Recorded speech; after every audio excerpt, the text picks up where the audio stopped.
नमस्कार। मैं डॉक्टर सरिता कुमारी, सहायक प्राध्यापिका, राजनीति विज्ञान विभाग, JN महाविद्यालय धुरवा। आज मैं अपने सेमेस्टर 3 के स्टूडेंट्स के लिए उनके कंपैरेटिव पॉलिटिक्स में जुडिशियल रिव्यू की चर्चा करूंगी। इस पर एक प्रश्न आता है कि न्यायिक पुनर्विलोकन से आप क्या समझते हैं? अमेरिका तथा स्विट्जरलैंड में यह कहाँ तक अस्तित्व में है? What do you mean by judicial review? How far does it exist in the USA and Switzerland? तो आइए शुरू करते हैं अपनी चर्चा।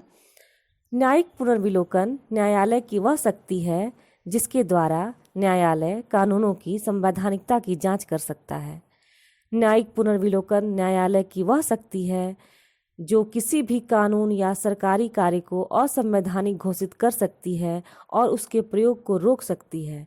मैक्रेडीज तथा ब्राउन ने इस संबंध में कहा है कि न्यायिक पुनर्विलोकन का आशय न्यायाधीशों की उस शक्ति से है जिसके अधीन वे उच्चतर कानून के नाम पर संविधि मतलब कानून तथा आदेशों की व्याख्या कर सकें और संविधान के विरुद्ध होने पर उन्हें अमान्य ठहरा सके। एनसाइक्लोपीडिया ब्रिटानिका में कहा गया है कि न्यायिक पुनर्विलोकन की परिभाषा दी गई है कि न्यायिक पुनर्विलोकन न्यायालय की वह शक्ति है जिसके द्वारा न्यायालय किसी देश की सरकार के विधायिनी, कार्यकारिणी और प्रशासकीय अंगों के कार्यों का परीक्षण करता है तथा यह देखता है कि वे संविधान के प्रावधानों के अनुकूल हैं कि नहीं।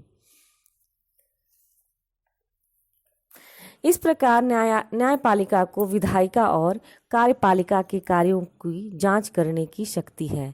यह वह संविधान का संरक्षक है। अमेरिका में 1803 में मारबरी बनाम मैडिसन के मुकदमे में मुख्य न्यायाधीश मार्शल ने न्यायिक पुनर्विलोकन के सिद्धांत का प्रतिपादन किया था। न्यायाधीश मार्शल ने स्पष्ट रूप से यह घोषणा की थी कि न्यायालय कानून की वैधानिकता की जांच कर सकता है, संविधान के किसी भी प्रावधान का उल्लंघन करने पर वह उसे अवैध घोषित कर सकता है तथा उसे लागू करने में अस्वीकार कर सकता है, अर्थात उसको लागू कराने से अस्वीकार कर सकता है। न्यायिक पुनर्विलोकन के संबंध में जो मैंने उपरोक्त व्याख्याएं दी उसके आधार पर हम कुछ निष्कर्ष निकालेंगे। इसके आधार पर कुछ तथ्य उजागर होते हैं। जैसे पहला कि संविधान देश का सर्वोच्च कानून है। दूसरा, विधानमंडल द्वारा पारित विधेयक या कार्यपालिका के आदेश संविधान का विरोध करने पर अवैध करार दिए जा सकते हैं। तीसरा, न्यायालय को संविधान की व्याख्या करने का अधिकार है। चौथा, न्यायालय किसी भी विधेयक या कार्यपालिका के आदेश की संवैधानिकता की जांच कर सकता है और यदि वे विधेयक या आदेश संविधान के विरुद्ध हों तो न्यायालय अवैध घोषित कर उसे लागू करने से अस्वीकार कर सकता है।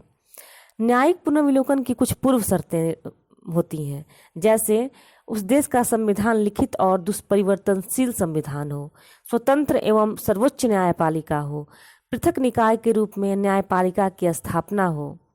यह अनिवार्य नहीं कि उपर्युक्त जो पूर्व शर्तें हैं वे पूर्ण रूप से उपस्थित हों, किंतु कम या अधिक मात्रा में इनकी व्यवस्था आवश्यक है।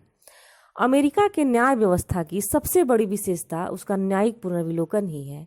अमेरिका में न्यायिक पुनर्विलोकन की सर्वप्रथम घोषणा 1803 में मारबरी बनाम मैडिसन के मुकदमे में की गई थी। इसमें न्यायालय को संविधान की व्याख्या करने तथा कांग्रेस द्वारा पारित अधिनियमों की संवैधानिकता की जांच करने का अधिकार दिया गया है। अधिकार के बारे में कहा गया। अमेरिका के संविधान में न्यायालय को स्पष्ट रूप से न्यायिक पुनर्विलोकन का अधिकार प्राप्त नहीं है। यह अधिकार अप्रत्यक्ष रूप से संविधान द्वारा दिया गया है। अमेरिकी संविधान के 2 अनुच्छेद 3 और अनुच्छेद 6 न्यायिक पुनर्विलोकन के अधिकार का स्रोत है। अनुच्छेद 3 में कहा गया है कि न्यायपालिका के क्षेत्राधिकार के अंतर्गत वे औचित्य और कानून के सारे मामले या विवाद आएंगे जो संविधान, कानून या इसके अंतर्गत बनी संधियों के अंतर्गत उत्पन्न होंगे। अनुच्छेद 6 में इसके कहा गया है कि यह संविधान और इसके अंतर्गत बनाए गए कानून तथा संधियां देश के सर्वोच्च कानून होंगे।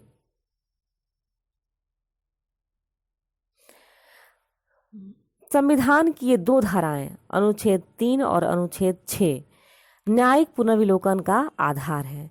हैमिल्टन कहते हैं कि कानूनों की व्याख्या करना न्यायाधीशों का उचित और विशिष्ट कर्तव्य है। संविधान आधारभूत कानून है और न्यायालयों को उसे आधारभूत मानना ही चाहिए। इस संबंध में एल्सवर्थ ने कहा है कि यदि संयुक्त राज्य का शासन अपनी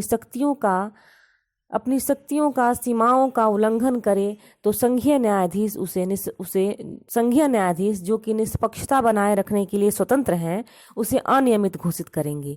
दूसरी ओर यदि राज्य अपनी सीमाओं का उल्लंघन कर ऐसी विधियों को स्वीकृत करे जो संघीय शासन के अधिकारों पर आक्रमण स्वरूप हों, तो वे अनियमित होंगे तथा न्यायाधीश उसे अनियमित घोषित करेंगे। अब न्यायिक पुनर्विलोकन के स्वरूप की चर्चा करते हैं कि अमेरिका में न्यायिक पुनर्विलोकन का क्या स्वरूप है। अमेरिका में न्यायिक पुनर्विलोकन का जो अर्थ लगाया गया है तथा जो व्याख्या की गई है, उससे निम्नलिखित तत्व उभरते हैं। जैसे पहला है, अमेरिका में शक्तियों के पृथक्करण का सिद्धांत है। दूसरा, अमेरिका में संविधान तथा इसके अंतर्गत बनाए गए कानून तथा की गई संधियां सर्वोच्च कानून है। तीसरा, कांग्रेस ऐसा कोई कानून नहीं बना सकती जो संविधान के प्रतिकूल हो। चौथा होगा कि अमेरिका के सर्वोच्च न्यायालय को यह अधिकार है कि वह संविधान का विरोध करने वाले कानून को अवैध घोषित कर दे। पांचवा यानी नेक्स्ट हम पॉइंट्स होगा हमारा कि यूएसए में, अमेरिका में, संयुक्त राज्य अमेरिका में न्यायपालिका संविधान की व्याख्या करती है। और छठा है कि संयुक्त राज्य अमेरिका में न्यायपालिका कार्यपालिका से स्वतंत्र है। अब न्यायिक पुनर्विलोकन का क्या प्रभाव है, इस पर हम चर्चा करते हैं कि अमेरिका के संवैधानिक व्यवस्था के अतिरिक्त वहाँ के राजनीतिक जीवन पर भी न्यायिक पुनर्विलोकन का प्रभाव पड़ा है। इस शक्ति के प्रयोग के क्रम में सर्वोच्च न्यायालय ने संविधान को एक नई दिशा दी है। इस शक्ति के आधार पर सर्वोच्च न्यायालय ने कांग्रेस के सैकड़ों अधिनियमों तथा कार्यपालिका के अनेक आदेशों को अवैध घोषित किया है। न्यायिक पुनर्विलोकन का प्रभाव अमेरिका के संघ राज्य संबंधी समीकरणों पर भी पड़ा है। न्यायिक पुनर्विलोकन की शक्ति के आधार पर ही न्यायालय ने संघ सरकार की शक्तियों में विस्तार किया है तथा राज्यों के शक्तियों की भी रक्षा की है। न्यायिक पुनर्विलोकन के अधिकार का प्रभाव पुलिस अधिकार, सार्वजनिक सुरक्षा, जन कल्याण, स्वास्थ्य, नैतिकता आदि विषयों पर पड़ा है। इस संबंध में सर्वोच्च न्यायालय ने विधियों की संवैधानिकता न केवल संविधान के संदर्भ में जांची है, बल्कि सामाजिक आर्थिक नीतियों के आधार पर भी अनेक विधियों को अवैध घोषित किया है। ब्रोगन के अनुसार सर्वोच्च न्यायालय कार्यपालिका तथा विधायिका के कार्यों को एक तृतीय सदन के रूप में नियंत्रित करने लगा है। अब हम अमेरिका में जो न्यायिक पुनर्विलोकन का सिद्धांत है उसकी कुछ आलोचना, उस पर चर्चा करेंगे। जैसे कि न्यायाधीशों द्वारा व्यक्तिगत विचारों को थोपा जाना।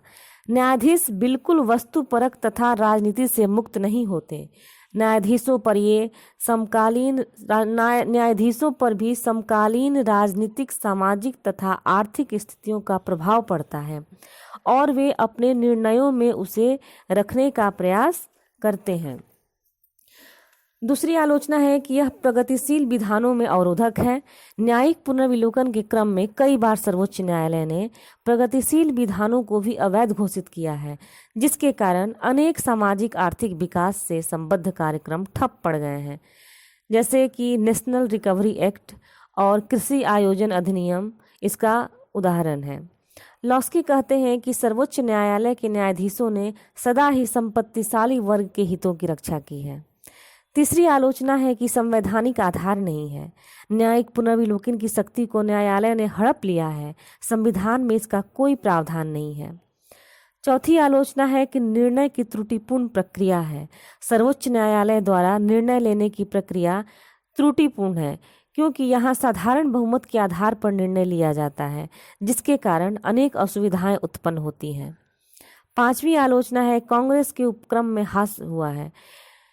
न्यायिक पुनर्विलोकन के कारण कांग्रेस द्वारा विधि निर्माण के उपक्रम में ह्रास होता जा रहा है। कांग्रेस कानूनों को अवैध घोषित हो जाने के डर से कांग्रेस असाधारण ढंग से प्रगतिशील विधेयकों को पारित करने का प्रयास नहीं करती। इससे अच्छे विधायन के स्तर का निश्चित रूप से ह्रास हुआ है। चौथी आलोचना है कि सर्वोच्च न्यायालय द्वारा तृतीय सदन बनने का प्रयास। न्यायिक पुनर्विलोकन के कारण सर्वोच्च न्यायालय ने कांग्रेस के तृतीय सदन के रूप में अपनी भूमिका अदा करने का प्रयास किया है। रूजवेल्ट के अनुसार न्यायिक पुनर्विलोकन की आड़ में यदि सर्वोच्च न्यायालय को तृतीय सदन बनने की अनुमति दी जाती है तो देश की प्रगति अवरुद्ध हो जाएगी।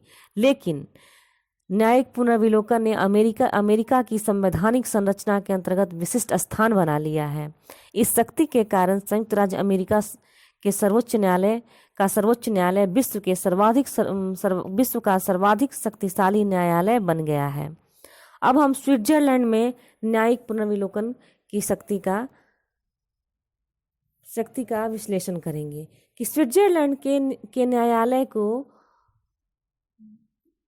आंशिक रूप से न्यायिक पुनर्विलोकन का अधिकार प्राप्त है। संविधान के अनुच्छेद 113 में स्विट्जरलैंड के संविधान के अनुच्छेद 113 में कहा गया है कि सभी मामलों में संघीय सभा द्वारा पारित सभी विधियों तथा सर्वमान्य आज्ञाओं को तथा संघीय सभा द्वारा अनुमोदित विधियों को मान्यता देने पर विवश होगा। इस प्रकार स्विट्जरलैंड में संघीय न्यायालय को न्यायिक पुनर्विलोकन का अधिकार प्राप्त नहीं है। उसे केवल कैंटनों की विधियों की संवैधानिकता की जांच का अधिकार है। स्विट्जरलैंड के न्यायालय को न्यायिक पुनर्विलोकन की शक्ति अमेरिका की तरह शक्तिशाली रूप में प्राप्त नहीं है।